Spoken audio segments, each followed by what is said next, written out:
জীবন আমাদের শিক্ষা দেয় সময়ের সঠিক ব্যবহার করতে এবং সময় শেখায় জীবনের সঠিক মূল্য দিতে। আসসালামু আলাইকুম, সবাই কেমন আছেন? আশা করছি আল্লাহর রহমতে সবাই ভালো আছেন। আমিও ভালো আছি আলহামদুলিল্লাহ। কে কোথায় থেকে আমাকে দেখছেন? আমি জুলেখা দুবাই থেকে বলছি। আমার এই ভিডিওটা কোনো এক শুক্রবারের ভিডিও, যেটা এডিট করা হয়নি। তো এই মশারিটা এনেছিল দেশ থেকে, যেহেতু ঠান্ডা পড়ছে আর এখানে মশা মাছিরও উপদ্রব হয়েছে, তাই আমি ভাবলাম মশারিটা ধুয়ে নিই। আমি এটা ধুয়ে শুকাতে দিয়ে এসেছি। আর এখানে কিছু ফল এনেছিল, তো ওগুলা গুছিয়ে নিলাম। আর এখানে যেহেতু বড়ই আর পেয়ারা এনেছে, আমি ভাবলাম পেয়ারা আর বড়ই মিক্স করে তেঁতুল দিয়ে একটা ভর্তা তৈরি করি।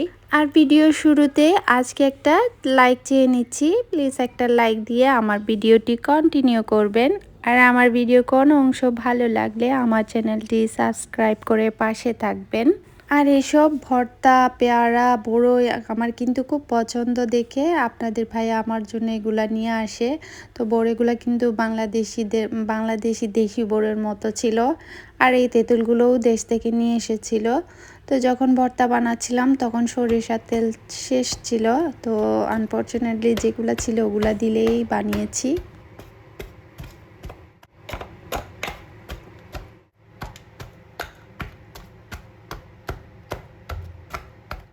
এই যে ভর্তা বানানো শেষ। ভর্তা কিন্তু অনেক মজা হয়েছিল, আমার ভীষণ মজা লেগেছিল। তো সবাইকে লোভ লাগাচ্ছি আর কি।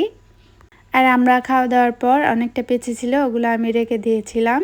এখানে যে আমি হালিম সিডস ভিজিয়ে রেখেছিলাম, এই যে হালিম সিডসগুলা এখানে হচ্ছে ওদের গাছ উঠে যাচ্ছে।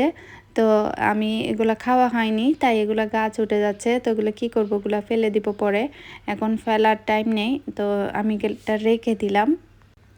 আমার গত ভিডিওতে আমার সুন্দর সুন্দর ভিউয়ার্সরা, আমার বন্ধুরা, আমার মা বাবা নেই শুনে অনেক কষ্ট পেয়েছেন, অনেক দোয়া করেছেন। তো সবাইকে অসংখ্য অসংখ্য ধন্যবাদ। সবার জন্য অনেক অনেক দোয়া রইল। সবার বাবা মা যেখানেই থাকুক ওখানেই অনেক অনেক ভালো থাকুক। আর এটা হচ্ছে আমি বিরিয়ানি রান্না করেছি। তো বিরিয়ানিটা আমি বিরিয়ানি মশলা, যেটা প্যাকেট মশলা দিয়ে অনেকে রান্না করে, তো ওটা ছাড়া কিভাবে রান্না করছি ওটা শেয়ার করেছি। তো এখানে আমি প্রথমে পেঁয়াজ আর কাঁচামরিচ দিয়ে হচ্ছে মাংসটা ভেজে নিয়েছি। ভাজার পর এমনি সাধারণ মশলা, ঘরের মশলা, হলুদ ছাড়া, ধনিয়া গুঁড়া, মরিচের গুঁড়া, তারপর হচ্ছে লবণ, তারপর দিয়েছি একটু গরম মশলা।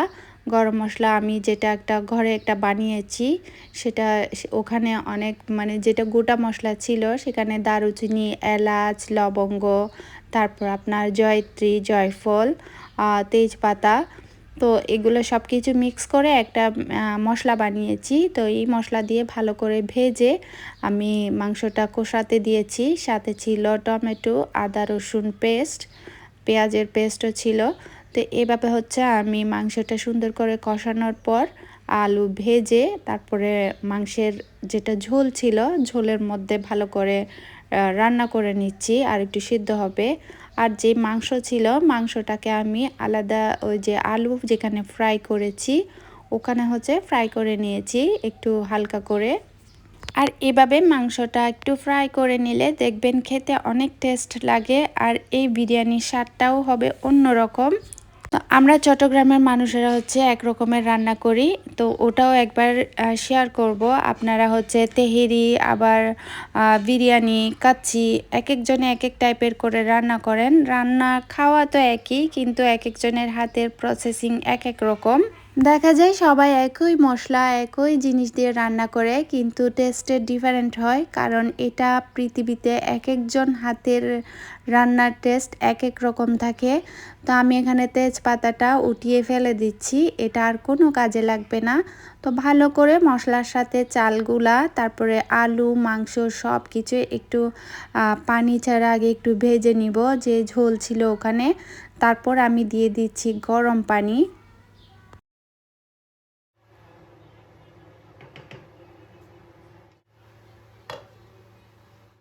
আমার একজন লাভলি ভিউয়ার্স আছে, রিমা আহমেদ আইডি থেকে। আপুটা কমেন্ট করে যে মাংস আর হচ্ছে এই বাঙালি খাবারগুলো আমরা কোত্থেকে আনি।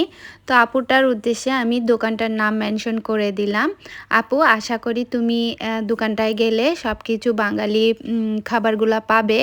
ওরা কিন্তু এখন আরও অনেক কালেকশন এনেছে, ইলিশ মাছ, তারপর মহিষ। তুমি যদি আইডিটা একটু ফেসবুকে সার্চ দাও তাহলে চলে আসবে। তো তোমার সুবিধার্থের জন্য আমি আবারও স্ক্রিনশট নিয়ে তোমাকে শেয়ার করলাম। তো ইনশাল্লাহ তুমি পেয়ে যাবে। তো ওখানের জিনিসগুলো কিন্তু ভালোই, তুমি তো শারজায় থাকো। তো তোমাকে অসংখ্য অসংখ্য ধন্যবাদ আমাকে সুন্দর কমেন্ট করার জন্য। তো আসলে নীরবে অনেক আপুরা, অনেক ভিউয়ার্স আমাকে দেখেন, তো সুন্দর করে ছোট্ট একটা কমেন্ট করলে আমার কিন্তু খুব ভালো লাগে। তো এই যে আমি একটা মালটা কেটে নিলাম, আর মালটাটা আমি হচ্ছে বিরিয়ানির উপরে দিব। তো এই যে মালটা, লেবু, এগুলা কিন্তু আমি এখানে এসে শিখেছি যে বিরিয়ানির উপরে এভাবে দেওয়াটা। এরা কিন্তু এভাবে দেয়। আর এই পুদিনাগুলা কিন্তু আমার বাগানের, তো বাগান থেকে আমি পুদিনা নিয়ে এসেছি আর দিয়ে দিচ্ছি কয়েকটা কাঁচামরিচ ফালি আর হচ্ছে ধনেপাতা। অনেকে চাইলে আলুটা স্কিপ করতে পারেন, তো আমার আলু স্কিপ করার কোনো অপশন নেই। আলু আমার লাগবেই, আলু ছাড়া বিরিয়ানি খাবে না আমার জামাই। তো আমার জামাইয়ের জন্যই যেহেতু বিরিয়ানিটা বানানো, তো আলু তো অবশ্যই লাগবে। তো আলহামদুলিল্লাহ আমার বিরিয়ানি রান্নাটা হয়ে গিয়েছে। তো আমরা যেহেতু দুজন মানুষ, তো দুজন মানুষের জন্য আমাদের জন্য এনাফ, একবারই খাওয়া হয় আর কি। তো তারপরও অনেক ছিল, আমরা আবার সকালেও খেয়েছি। তো আমি এখানে হচ্ছে দই দিয়ে সালাদ বানিয়ে নিয়েছি, শসা, কাঁচামরিচ, পেঁয়াজ দিয়ে। এই তো আমার প্লেট। আর কার কার খুব বেশি বিরিয়ানি পছন্দ কমেন্ট করে জানাবেন। আমার কিন্তু খুব একটা পছন্দ না, মানে চলে আর কি, খাইলে খাইলাম, না খাইলে নাই। কিন্তু আমার হাজব্যান্ডের, ওর খুব বেশি বিরিয়ানি পছন্দ, তাই ওর জন্য বিরিয়ানিটা আমার প্রত্যেক সপ্তাহে একদিন থার্সডে অথবা ফ্রাইডে বানাতেই হয়। যদি বাইরে চলে যায় তাহলে বানাই না আর কি, আর কিন্তু বাসায় থাকলে বানাতে হয় আর কি। তো এটা ছিল আমার একটা শুক্রবারের ব্লগ, তো আপনাদের সাথে শেয়ার করলাম। আসলে অনেক দিন হয় মানে ভালো করে ভিডিও এডিট করতে পারছি না, শেয়ার করতে পারছি না আপনাদের সাথে। আমার অনেক প্রিয় প্রিয় আপুরা হচ্ছে অপেক্ষায় করে থাকেন, যে তাদের মধ্যে একজন আপু হচ্ছে, নাম না বললেই নয়, সামি সাবা ফ্যামিলি ব্লগের লুবনা আক্তার আপু। তো আপু কিন্তু প্রতিদিনই আমাকে জিজ্ঞেস করে, আপু আজকে ভিডিও দিবে না, আজকেও ভিডিও দিবে না। তো আপু কিন্তু প্রতিদিন আমাকে জিজ্ঞেস করবে কোনো না কোনোভাবে। তো আপু দুঃখিত, আসলে প্রতিদিন ভিডিওটা আসলে ওভাবে এডিট করতে পারি না। চেষ্টা করি প্রতিদিন না, সপ্তাহ একদিন পর একদিন দেওয়ার, কিন্তু একদিন পর একদিন দিতে পারি না। তো আমি ডিসিশন নিয়েছি সামনে থেকে শুধু মঙ্গলবার, বৃহস্পতিবার আর শনিবার এই 3 দিনই ভিডিও দিব।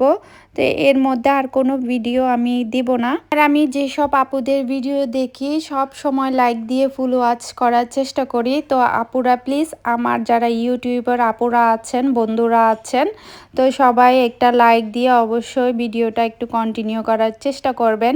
কারণ আমরা যেহেতু নতুন, আমাদের এখনও খুব ভালো পরিচিত হয়নি। তো যেহেতু আমরা নতুন, তো একে অপরকে সাপোর্ট করা ছাড়া আমরা উপরে উঠতে পারবো না। তো নতুন নতুন সবাই সবাইকে সাপোর্ট করতে হবে, তারপরে আমরা হচ্ছে এগিয়ে যেতে পারবো। তো আমার প্রথম পিঠাটা দেখলেন ভেঙে গিয়েছিল, তারপর আমি নেক্সট ট্রাইটা অন্যভাবে করেছি।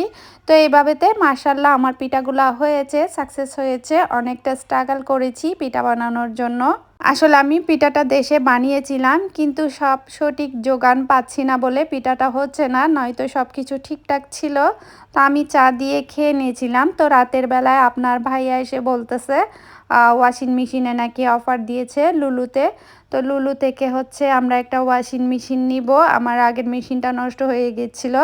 তো শীতের মধ্যে আপনার ভাইয়া আমাকে নিউ ইয়ার একটা গিফট করলো। তো আলহামদুলিল্লাহ সব কিছুর জন্য। আর এই লুলুতে মানে এটা খুব বেশি বড় না, জেনারেল ওয়াশিং মেশিন আর কি। তো খুব ভালো ছিল, খুব একটা খারাপ না, তো চলে আর কি। তো এখানে সুন্দর সুন্দর আমি চুলা স্টোভ দেখতেছিলাম। আমার নেক্সট টার্গেট হচ্ছে একটা চুলা আর একটা হচ্ছে রাইস কুকার নেওয়ার ইচ্ছা আছে। যদি কিচেনটা আর একটু সেটিং করতে পারি, একটা কপাট বা একটা টেবিল বানাতে পারি, তাহলে এগুলা নিয়ে নেব আর কি। আসলে এখানে প্রবাসীদের সময়ের খুব অভাব, সময়ের জন্য কিছু করা হয় না। তো অনেক চেষ্টা করে শুক্রবার বা বৃহস্পতিবার রাতে একটু সময় বের করে যতটুকু পারা যায় আর কি। আর ওরাও সারা সপ্তাহ কাজ করে একদম টায়ার্ড থাকে, এসব ঘোরাঘুরি করতে পারে না। আর আজকের মতো এখানেই, আল্লাহ হাফেজ।